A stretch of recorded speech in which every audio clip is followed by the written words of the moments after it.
Hey guys, it's the Melblade 5. I've already talked extensively about how much I love JoJo's Bizarre Adventure Golden Wind for all of the important aspects of its story in the longest video I have ever made on this channel. However, there was one thing about Part 5 that did leave a sour taste in my mouth. That being the treatment of everybody's favorite angry Swiss cheese mafioso, Fugo. Fugo was written out of the story at around the halfway point, with him hardly getting to make any significant contribution to the plot beforehand. So he ended up feeling like a completely pointless character to me. This left me very disappointed as I liked Fugo from what little we got to see of him, a strong part of that being my hopes for how his character could develop across the story, which sadly never happened because of his departure. Additionally, I had developed a strong liking to Fugo's stand, Purple Haze, but it also got the shaft as it was only used once. After seeing Fugo leave, I was left wondering what was the point of his existence, as well as feeling that he deserved much better. Thankfully, this led to me discovering something that would satisfy my desires for Fugo to be given more screen time. Kinda. Purple Haze Feedback. I first heard the name of this in passing as I was first watching the Purple Haze and Man in the Mirror episodes of Golden Wind, but didn't have any idea what it was. By the time Fugo left the gang in the anime, I thought, don't tell me that's the last time we see him. So I looked it up because I wasn't bothered on getting spoiled about that, in which it was confirmed to me. I was so bummed out about Fugo leaving that on the following week, I actually googled, what was the point of Fugo? And in the results, I found a page on the JoJo wiki about Purple Haze Feedback, where I learned that it is a light novel set 6 months after the events of Golden Wind, and explains what happened to Fugo. Now, the most important thing to note about Purple Haze Feedback is that this was not written by Araki. It was written by Kohei Kodono, who is the author of Boogie Pop, while Araki's only involvement was that he did the illustrations, which makes its canonicity questionable. It's never been officially stated to be canon or not.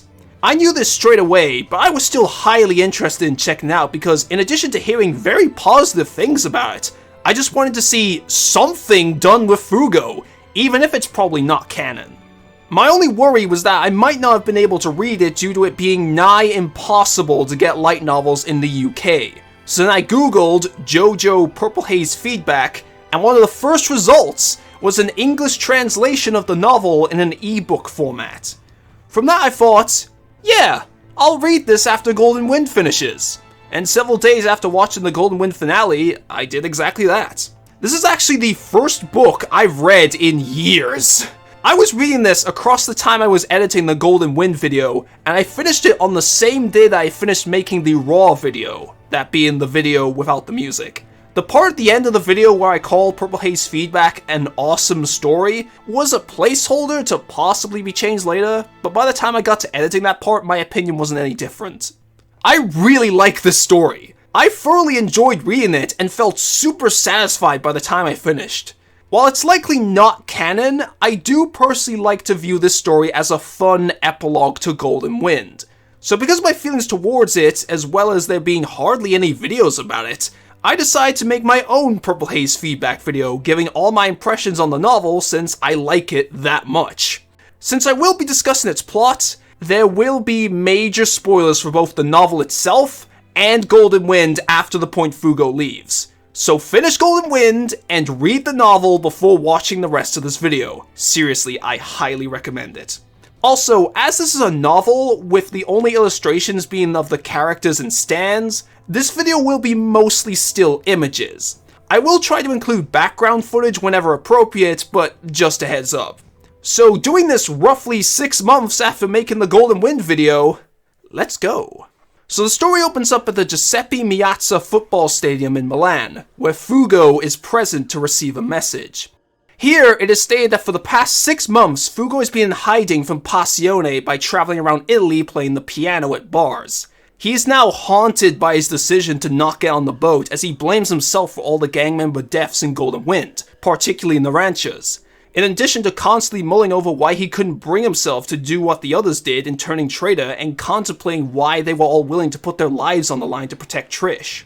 Throughout the novel, Fugo has flashbacks to moments both during and prior to Golden Wind on his memories in Bruno's team, to further push the sense of regret he feels for his previous actions. Like how he informed Narancia about Pulpo's lighter test, which he sees as leading him to his death. I love how this builds onto Fugo's self-loathing, something that already interested me in his character, and brings it even more to the forefront as it really shows how far Fugo has fallen since his departure.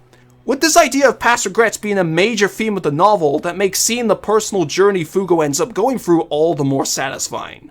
Back to the events at the stadium, Mista arrives to make contact with Fugo, now being third in command of Passione because he thinks being second would put him too close to 4. Holding Fugo at gunpoint, Mista delivers the message that due to the dangers posed by Purple Haze and Fugo's anger, Giorno needs to know where his loyalties lie. So in order to prove his loyalty to Passione, Giorno has assigned Fugo a mission, in which should he fail or refuse, they will have to kill him. Though I think that could just be a false promise to ensure that Fugo takes the mission seriously.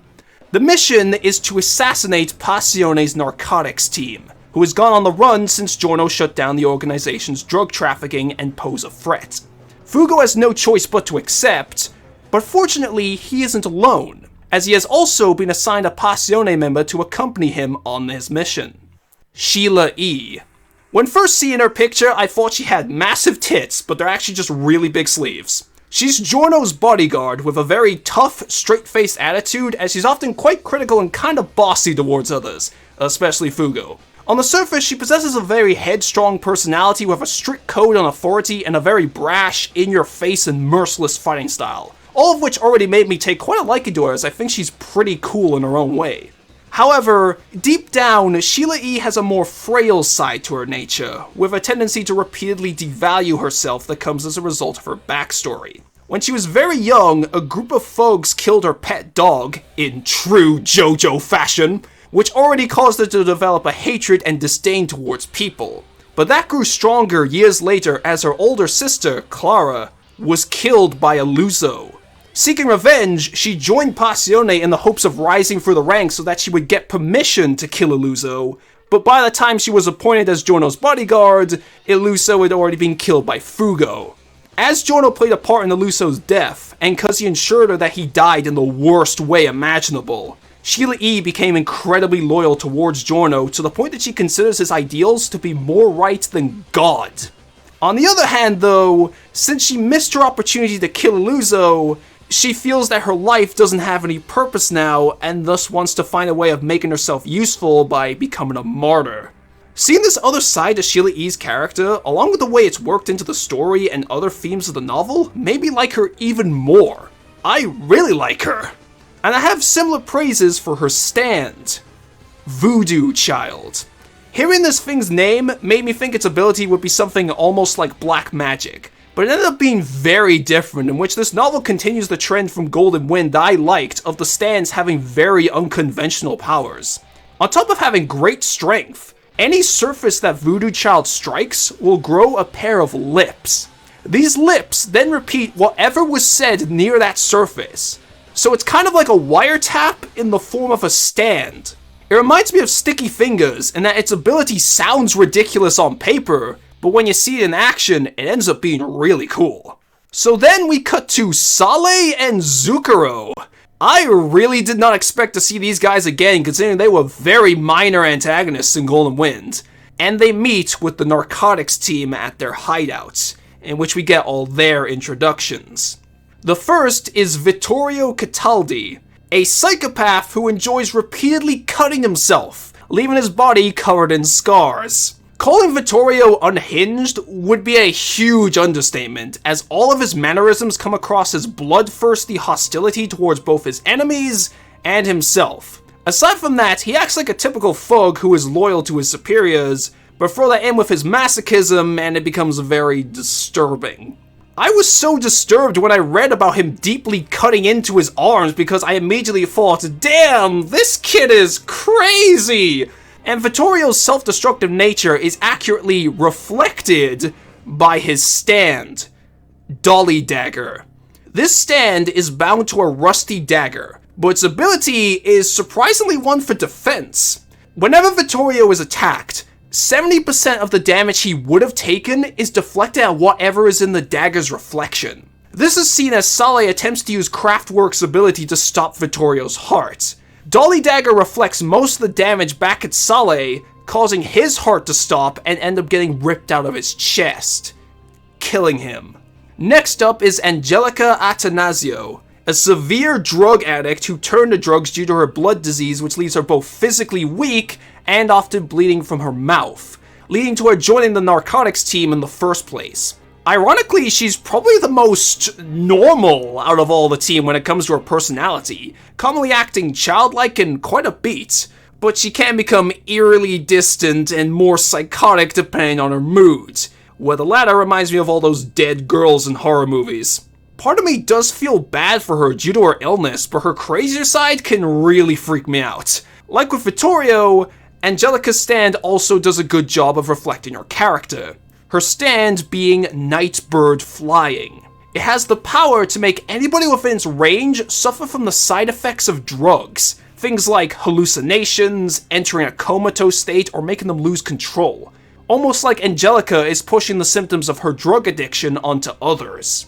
Next is the leader of the Narcotics team, Vladimir Kochaki? Vladimir, my favorite Italian name.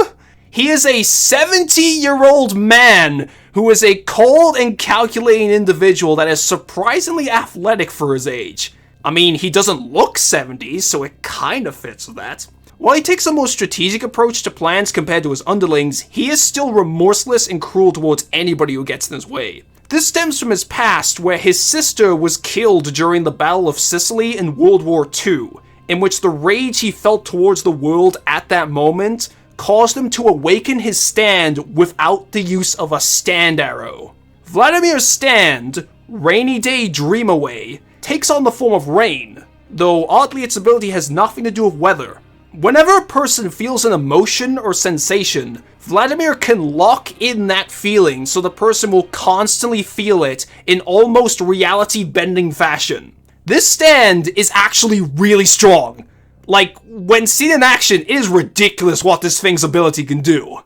Now for the last member of the Narcotics team and the main antagonist of the novel, Massimo Volpe.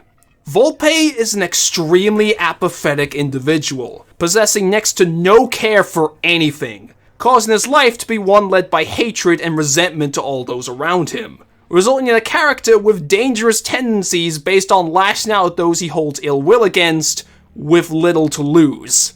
The only person he shows any great deal of care towards is Angelica.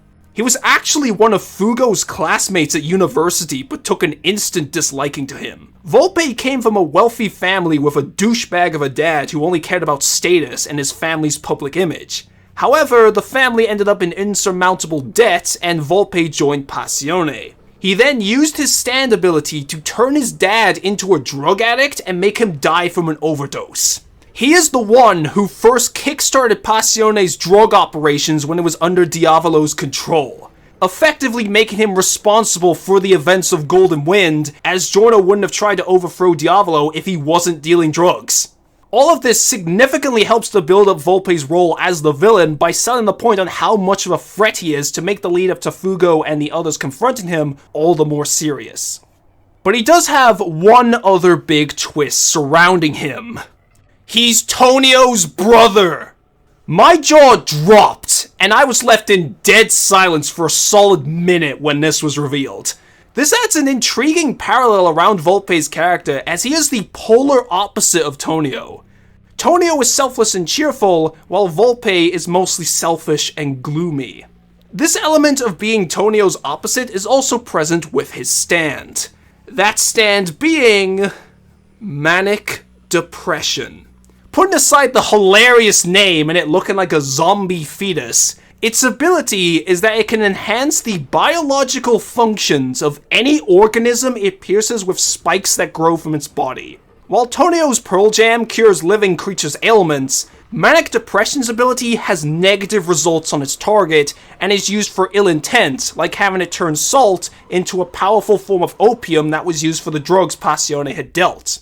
As for humans, Volpe uses its power on Zucchero to make him lose control of Soft Machine's ability, leaving his body deflated and turning him into their mindless puppet.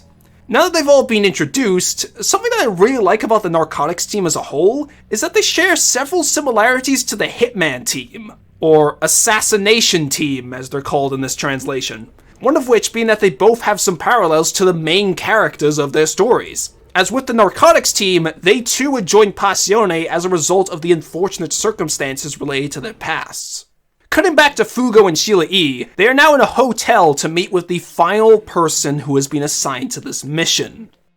Canolo Morello, a supervisor for Passione's data analysis team.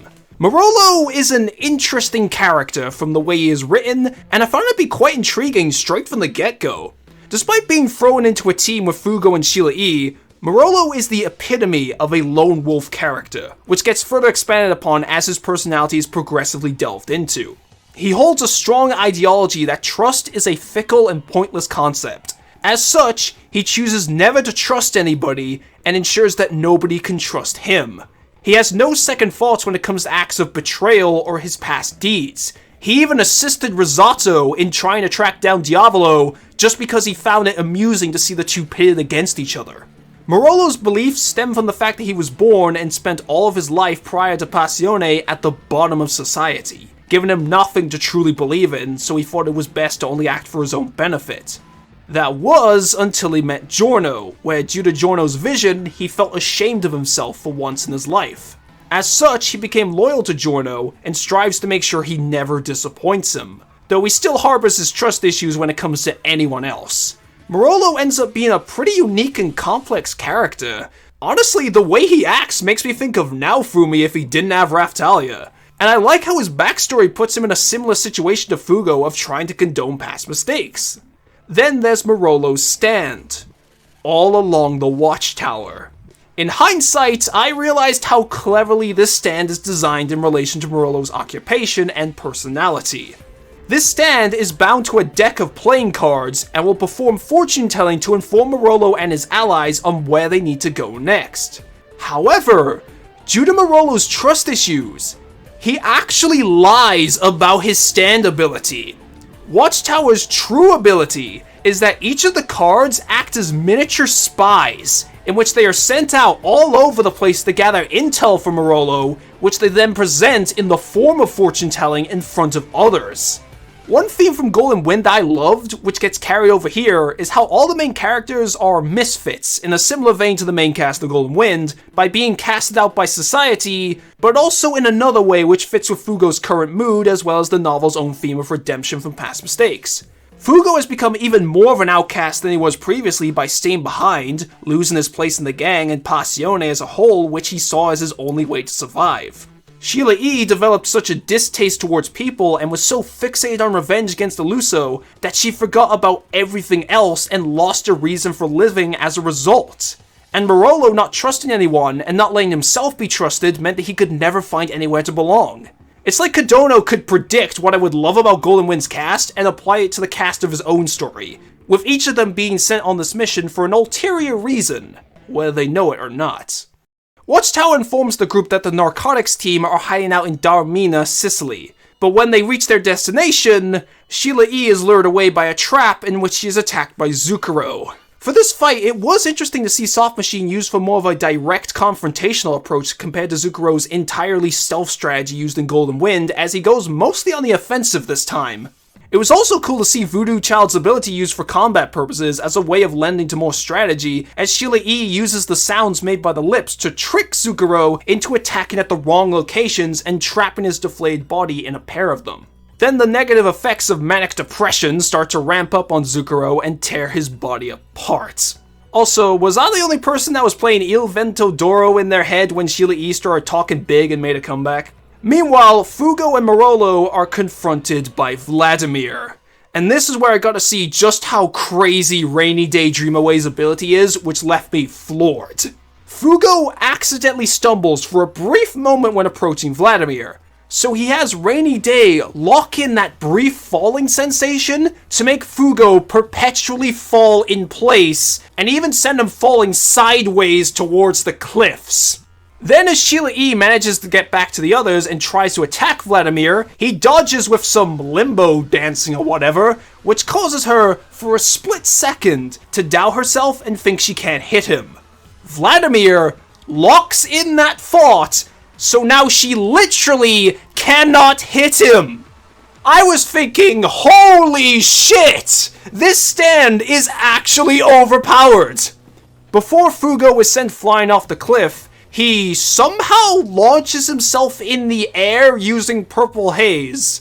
When reading this part and trying to picture everything in my head, I could not figure out how he did this. Did he copy Polnareff and use his stand to yeet himself? Now falling out of the sky with his momentum, Fugo is able to exploit Rainy Day's one weakness. Its old user.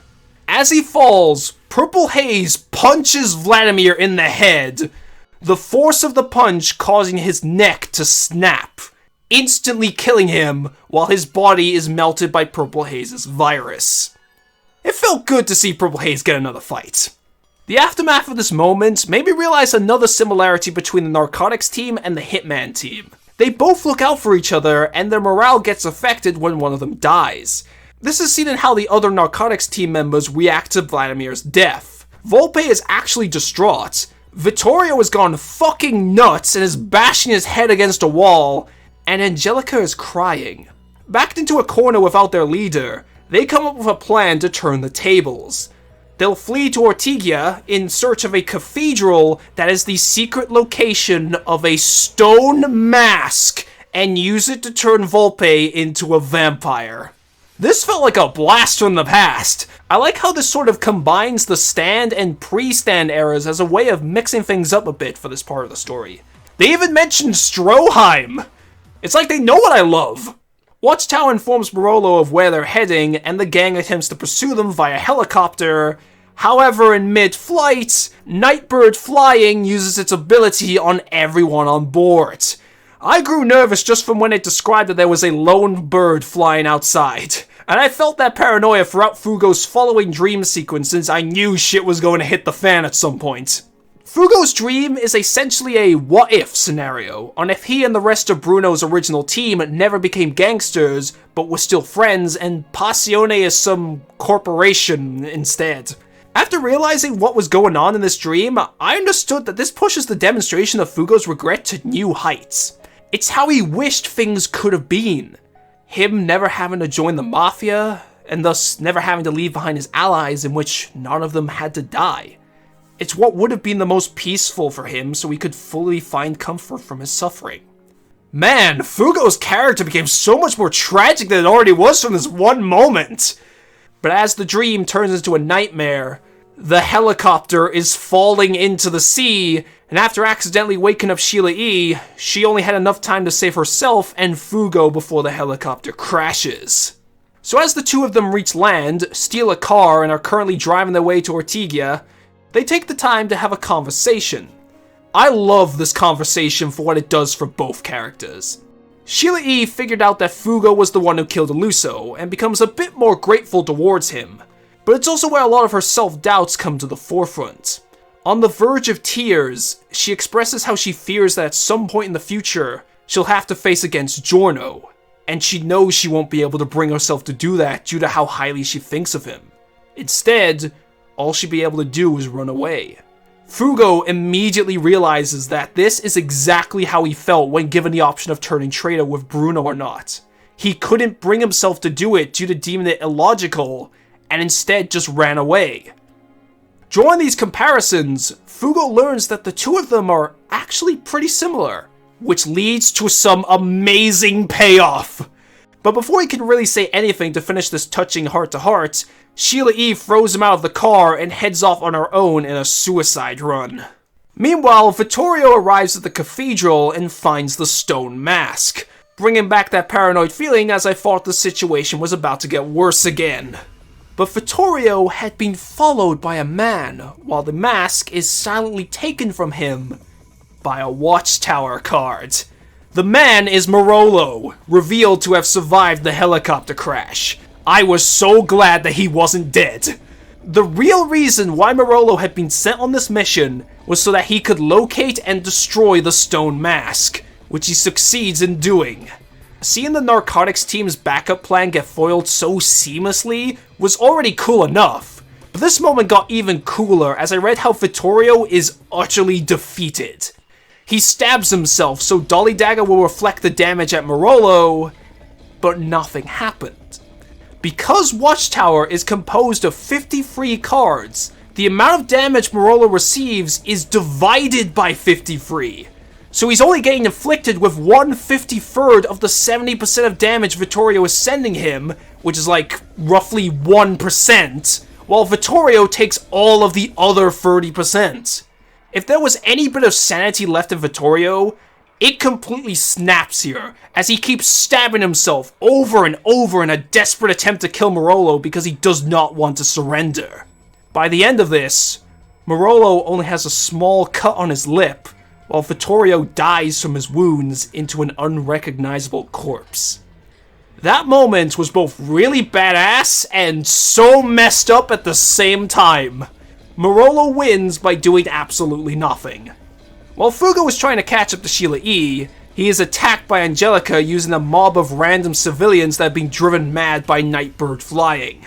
This is where Angelica's freaky, crazy side is made clear as day as her mentality becomes violent and psychotic with how she fights here. She lets the mob swarm Fugo to injure him, and performs a sneak attack by stabbing him in the side with a knife before attempting to leave Fugo to die as he gets dogpiled. During this moment, Fugo blindly attacks with Purple Haze as he has no other choice, and luckily hits Angelica, infecting her with the virus. She's already dead. Despite the state Fugo is in after this conflict from all his injuries, having to keep the knife in him so he doesn't bleed out and his whole body trembling from pain, he still continues on. And this further leads to that amazing payoff. Back to Sheila E. driving, she encounters Volpe on the road over a bridge where he's just standing there. Menacingly! She tries to take the fast, easy approach of simply running him over with the frickin' car. However, Volpe responds by using Manic Depression's ability on himself. This causes his body to transform into this huge, monstrous form with tremendous physical strength. He's basically turned into the Hulk. I was confused on how exactly this form is supposed to look when I was picturing it.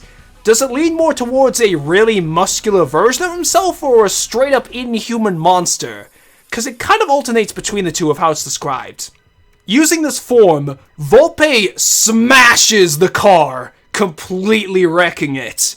Sheila E. tries to fight back despite her injuries, but the mere strength of Volpe blocking an attack breaks Voodoo Child's arm and thus her own, as Volpe proceeds to break her legs and incapacitate her.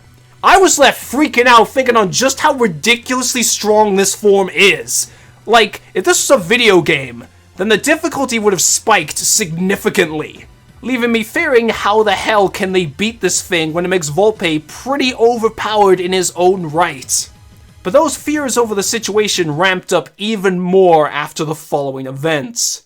Angelica manages to return to Volpe's side before succumbing to Purple Haze's virus. Losing the one person he truly cared about, Volpe goes fucking berserk.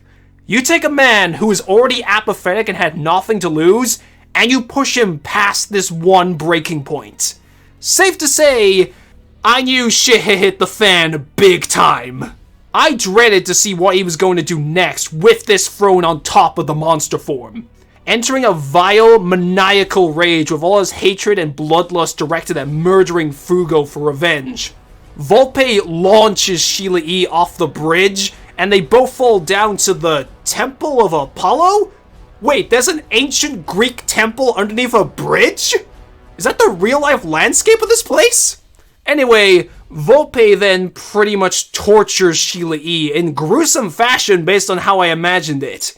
He stabs her in the throat with his fingertip and turns it around like a dial to make her scream continuously louder as a way to lure out Fugo.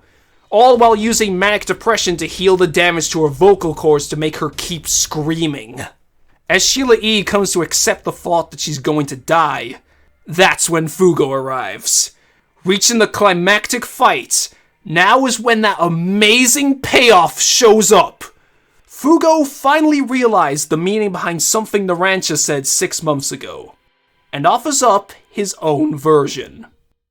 Sheila E. is me.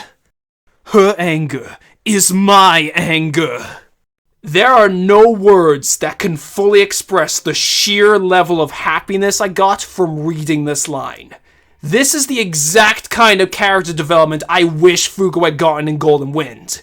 Coming to understand the similarities between him and Sheila E. has allowed him to take that step forward which he couldn't bring himself to do 6 months prior, of facing almost certain death for the sake of saving another, letting him achieve a new resolve in the same fashion as the others did.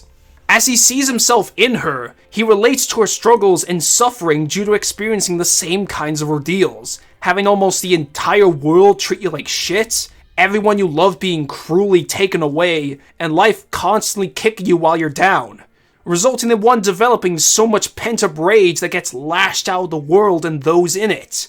Fugo knows all of that, so he wants to help Sheila E. ease her pain from those same circumstances by not letting her die, as he recognizes the hardships it can bring. In a way, Fugo has gained self-acceptance and come to terms with who he is, including his anger that he previously despised as he discovered someone else who suffers from the same frustrations as he does. But most of all, after the isolation Fugo had to endure, both physically and psychologically from his own doubts, he finds someone just like him. He no longer feels alone in the world and doesn't want to lose that. In addition to wanting to ensure that person no longer feels the same way. All those thoughts came rushing into my head after reading this one line, which further added to my happiness to the brink of orgasm. After seeing all of Fugo's self-loathing in Golden Wind and the novel so far, this moment gave me so much satisfaction. And having this mirror what Narancia said about why he wanted to protect Trish is genius! Fugo being able to take that step forward shows the significant amount his character has grown. He's now been able to cast all of his negative thoughts to become a stronger person, allowing himself to achieve self-redemption for his past mistake. Upon all this happiness sinking in, it quickly turned into excitement as Fugo prepares to fight Volpe, where I thought, kick his ass, Fugo! Volpe charges towards Fugo while taking the necessary precautions to avoid being attacked by Purple Haze. But as he grew close, Fugo does something completely insane. He took the virus capsules and breaks one of them in his mouth!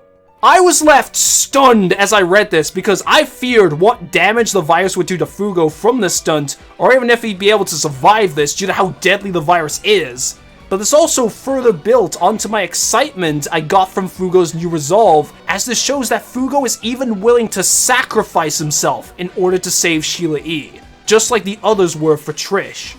Fugo then spits the virus onto Volpe's body, and in a near instant, his lungs have had holes burned through them, his muscles have worn down, his eyeballs have melted, and his brain has been dissolved. He is dead. Well, that went much faster than I thought it would, but I was perfectly okay with that because of what this moment demonstrates. Due to the change in Fugo's psyche, it has caused Purple Haze to evolve into Purple Haze Distortion. This evolution perfectly syncs with Fugo's character growth. As Distortion, Purple Haze's virus becomes even deadlier. So deadly that its cells attack each other. This makes the virus less effective when released in large doses, as there are more cells killing each other, but in small doses, it is far more lethal, as was showcased with Volpe. This allows Fugo to control his powers by being able to use larger doses when fighting with allies or not wanting to kill, and smaller ones otherwise.